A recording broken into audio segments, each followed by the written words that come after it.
Tama nga naman si Auntie Claire. Hindi nga kailangan ni VP Sara ang attack dog. Kasi yung corona na yan, sa iyo yan, Auntie Claire. Attack dog. Yan ang tatak mo. Ah, tama nga naman si Auntie Claire. Hindi nga kailangan ni VP Sara ang attack dog. Kasi yung corona na yan, sa iyo yan, Auntie Claire. Attack dog. Yan ang tatak mo. Ito masaya. Kasi now, the House of Representatives, dati kandara pa sila. Bigay kay VP Sara na no questions asked. Confidential pa. Ngayon, binawi nyo. Siyempre magagalit si Digong sa inyo. Di ba? Uwak-bawi pala kayo eh. Financial fund, wala rin resibo. I was mayor also before. Ang naging COA commissioner pa ako. Alam niyo ba liquidation ng Intel fund na yan? Ipapasok lang sa sealed envelope. Nakalagay sa circular. In sealed envelopes. Ang adobo mo, ilagay mo doon, adobong dilaw. Ilagay mo doon sa sealed envelope. Di ba yan papasa sa COA? Kasi sealed envelope yan eh. That's what I've been saying. That the Congress, aside from doing the Filipino people a favor, so it speaks, eh, magpasa na kayo ng batas na nililimitan nyo yung confidential fund zero sa civilian agencies. At ang Intel fund ay may batas na nag-regulate kung paano yan gagastusin. Confidential funds are audited kasi a lot of people assume that they're unauditable, Intel but they are funds are also audited. Yes, There is they're a COA audited. circular. They can be audited. It's just that, as you pointed out, the rules No on receipts. liquidation are unclear. No receipts are required. It's in the Correct. circular. You read it. So what happens to that sealed envelope? Who gets to read it? Who The gets to COA. check it? The Sila COA lang. auditor. Okay. Yeah. Okay. And So it's in really case them. of national agencies, the office of the chair of COA. As a specific officer there, in the rank of director. If there are further questions, what happens then? Well, they can disallow it. You see, the COA is the guardian of the funds of the government. So the they buck can stops disallow with it. the COA. Yeah, they can disallow it. But tell me, and no offense to COA, it's a professional organization. I was very happy there, and I have a family there. I feel like I'm family up to now. Meron bang confidential fund o Intel fund na disallow? Wala, di ba? Oh, Every administration. grabe ang mga tao ngayon na. Kaya bumagsak yung ano nila, rating nila. Grabe na yung inflation, grabe na ang rising prices. 60% or more of the GDP ang utang. O baka gusto niyo matulad na kayo sa mga mas mahirap pa na bansa sa atin na halos hindi na tayo makabili ng bigas natin. So, in that context, na poor ang country naton, mag-Intel fund, confidential fund pa kayo na hindi namin alam where you spend it. Napaka-confidential, hindi namin alam. What's up yun sa Constitution? There has to be accountability and transparency, Gretchen. O saan ang transparency dyan kung sealed envelopes yan? Gusto nila lahat, may confi fund sila kasi parang yun ang kanilang kitty-kitty, di ba? Hold on, I want to take this chance to correct a misconception though. Confidential funds, The intelligence fund is for military, And you're okay with that? bodies.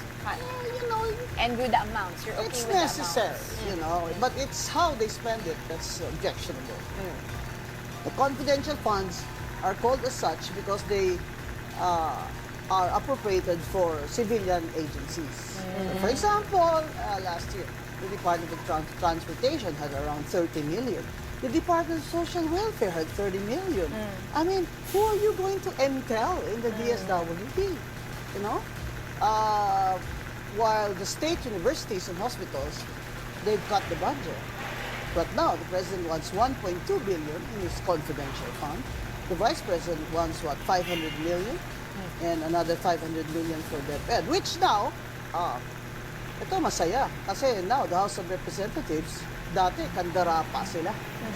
Bigay kay VP Sara ng no questions asked. confidential funds. Ngayon, binawi nyo. O syempre magagalit si Digong sa inyo. Di ba? Uwak-bawi pala kayo eh. Pero, sinabi po ni Presidente- hero ba kayo? Hero? Ha? Dahil binawi nyo? Dahil nakinig kayo sa taong bayan? Hindi naman eh. Baka naman politika lang yan. Nabanggit po ni In any case, you're here tonight to talk about confidential funds. Right. And Commissioner It's so Guanzon. confidential that Oh my. You've been quite What vocal is on there to talk Twitter. about? Twitter or X, as we should now call it. In the last tweet you made on it, what's the verb of X? The last X you the last you text. that you X'd about it. You said it's confidential. Anong plano mo sa pera na confidential, sis? oh, One of the last. Meron pa Meron pa yun. yun. Sabi, confidently beautiful without confidential funds. And thank you. Di ba nauuso na yung mga memes na yun? Yeah. Pati yung meron kang pitaka na nakasulat, parang no confidential funds. yes. Diba? I think that's the trend now. Yung mga bags na no confidential funds inside. Okay, so tell us. Okay, what do you think? Well, confidential funds should concern everyone. Bakit? Kasi pera nyo yan eh. Taxpayer kayo eh. Kahit nga sedula lang, nagbabayad kayo eh. Diba? Kahit nga mayor's permit lang, nagbabayad din kayo eh. Eh, bakit sila may confidential fund na almost or more than 60% ng debt country is in debt, more than 60% of the gross domestic product, 14 trillion debt. Tapos, magko-confidential fund kayo ng 2.1 billion sa Office of the President lang. Bakit mag-confidential fund ng Presidente? Nandiyan naman ang confidential fund ng Army, ng military, ng police, that he is the Commander-in-Chief. Bakit kailangan pa niya mag-confidential fund? Intel fund. Iba ang Intel fund sa confidential fund. What's the difference? The difference is the intelligence fund is for military, And you're okay with that? bodies. Hi. And with the amounts, you're okay it's with necessary, the amounts? but it's how they spend it that's objectionable. The confidential funds are called as such because they are appropriated for civilian agencies. So for example, last year, the Department of Transportation had around 30 million. The Department of Social Welfare had 30 million. I mean, who are you going to entail in the DSWD? While the state universities and hospitals, they've cut the budget. But now, the President wants 1.2 billion in his confidential fund. The Vice President wants, 500 million? And another 500 million for DepEd. Which now, ito masaya. Kasi now, the House of Representatives, dati, kandara pa sila. Bigay kay BP Sara ng, no questions asked, confidential funds. Ngayon, binawi nyo. Siyempre magagalit si Digong sa inyo. Di ba? Uwak-bawi pala kayo eh. Yung Pero, sinabi po ni Presidente- hero ba kayo? Hero? Ha? Dahil binawi nyo? Dahil nakinig kayo sa taong bayan? Hindi naman eh. Baka naman politika lang yan. Nabanggit po ni former President Duterte na gagamitin sana ni VP Sara yung confidential funds para sa ROTC. Is that legal? Ay, hindi naman po pwedeng sa ROTC nyo yan gamitin. Kasi yung mga confidential fund, may regulation ang Commission on Audit dyan. Hindi po ba? May circular yan. Ang problema po kasi, sa Intel Fund, walang resibo. Yung confidential fund, wala ring resibo. I was mayor also before, and naging COA commissioner pa ako. Alam niyo ba, liquidation ng Intel Fund na yan, ipapasok lang sa sealed envelope, nakalagay sa circular, in sealed envelopes. Pwede ba recipe ng adobo mo, ilagay mo doon, adobong dilaw? Ilagay mo doon sa sealed envelope. Di ba yan papasa sa COA? Kasi sealed envelope yan eh. That's what I've been saying, that the Congress, aside from doing the Filipino people a favor, so it speaks, magpasa na kayo ng batas na nililimitan nyo yung confidential fund, zero sa civilian agencies. At ang Intel Fund ay may batas na nag-regulate kung paano yan gagastusin. Senator Sonny Angara was defending the confidential fund of the President, saying that he is the head of state, merong mga bagay na siya lang nakakaalam at nakakakita. Ay, hindi ko alam kung ano alam niya. Pero And this has been... Pero I am saying that he is the commander-in-chief and he has all of these intel funds of these military agencies at his disposal.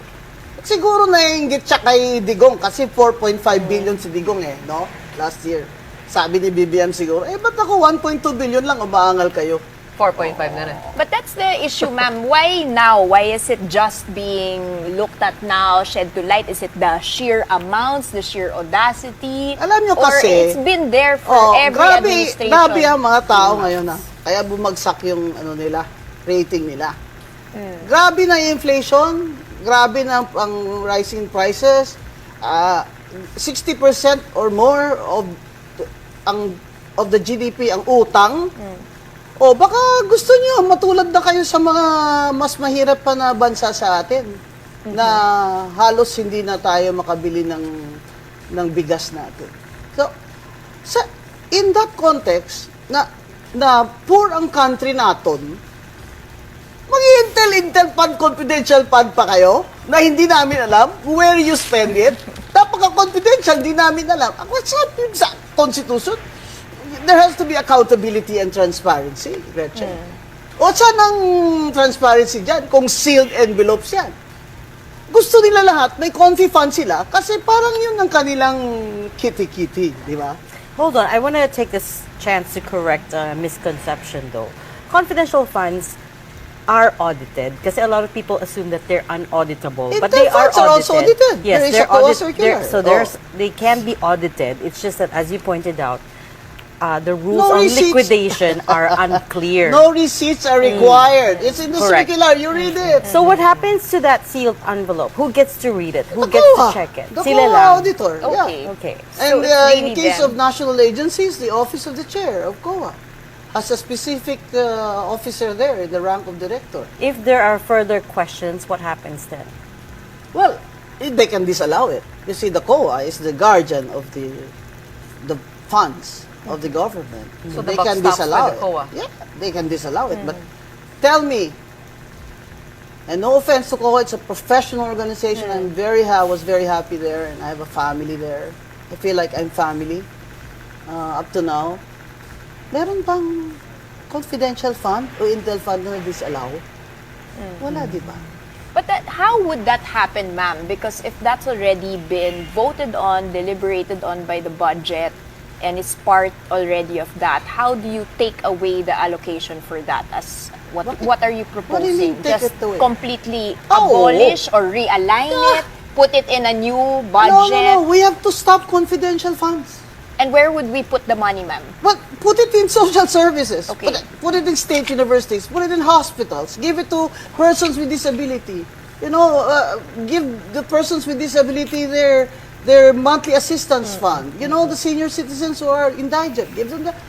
There's But so ma'am, many just things you from a can do practical with so many perspective. billions of pesos, and you want it in confidential funds. But from a practical perspective, how can we decide on where this money would go? Wouldn't that Well, take that's deliberations that's from the the House? job. Diba? That's the job Parang- of the Congress because Yeah, it it's holds going the to take purse. a whole other Well, it deliberation holds of the person. Now, why are they Where withdrawing will we it put from it? DP Sara? Why are they withdrawing it from all the civilian? All of a sudden, they have a hallelujah. They found the Holy Grail. They're now zero for civilian agencies, and they'll move it to the Coast Guard and military. All of a sudden, is there politics there involved? I like that. But I want it for the right reasons, Mr. Speaker. For the right reasons. That confidential funds should be stopped once and for all. Because we cannot Across the afford. board, across we the board. cannot afford a single million, a single peso in confidential funds that are most likely going to be in the pockets of public officials. Because, again, there is no transparency, and the regulations for liquidation is very vague. Very vague. So, pass a law. Kaya po pala hindi pa na-approve yung ninyo. Pagiging congresswoman ninyo. Alam nyo, Maybe that's why. alam nyo, kahit naman di ako nakaupo doon nakaupo naman ako dito. Di ba? In your time as commissioner there at COA, have you ever opened one of these sealed envelopes? Oh no, that's not my job. That's the job of the Because I'm just director in the curious, chair. what is written there? If receipts are not required, what do they submit then? You know Well, what I then mean? they're supposed to have a FYI. program, Oh. right? So, in the National Expenditure Program, which you call later the budget, they have specific line items, right? And they'll say intelligence fund. They're supposed to have a program. You know, what are you going to use it for? And they submit that to the head of office or the disbursing officer. And then the COA will audit it according to that program. Say, for example, they cannot buy equipment, they can't buy trucks, unless it's for a specific intelligence activity, which they will specify where, how. But as I said, sealed envelope yan. But to date, ma'am, the COA has not said anything about these confidential funds in all of their audits. So far, Oh, wala pa naman as a silang... courtesy, I don't think any COA commissioner will sit here and tell you about it. But you ask them if they have disallowed any, and I don't think they have disallowed any. Why do you think that's the case? Because as I said, it's confidential. It's so confidential that it cannot be disallowed. But two people would know, the director and the, as you mentioned, could open the envelope.